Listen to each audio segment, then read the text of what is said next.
नाहर के सामने एक के बाद एक नए राज खुलने वाले हैं। क्योंकि दोस्तों हमें देखने को मिल रहा है कि नाहर के सामने रूही आ चुकी है, लेकिन अब नाहर के सामने उसकी बेटी रुचिता भी आने वाली है। जब रुचिता नाहर के सामने रूही को अपनी मम्मी बताती है और रूही के गले से लग जाती है। इसके बाद नाहर को पता चलता है कि असल में रुचिता की मम्मी मिस्टी नहीं है बल्कि रूही है।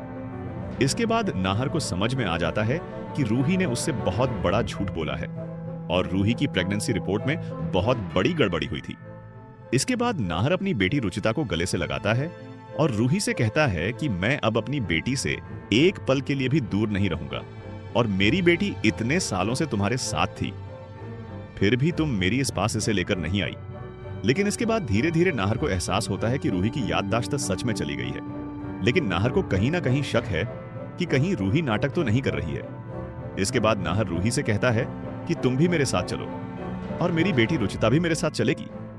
लेकिन जब यह सब मिस्टी देखती है तब मिस्टी के तो सपने ही टूट जाते हैं नाहर के साथ शादी करने के, क्योंकि मिस्टी को नाहर से प्यार हो चुका है और अब मिस्टी को लगता है कि वो अपने प्यार को पाने के लिए कुछ भी कर सकती है।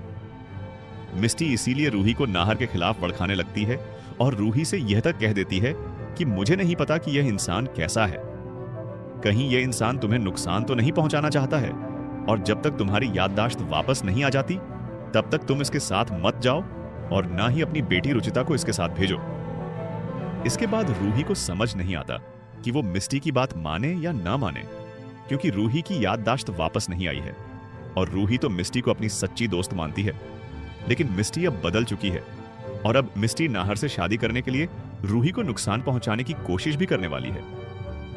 कहानी में हमें देखने को मिलता है कि नाहर जब रूही को अपने साथ लेकर जाने की कोशिश करता है तब रूही इनकार कर देती है, जिसके बाद नाहर अब रुचिता को अपने साथ लेकर जाने वाला है, वो भी जबरदस्त।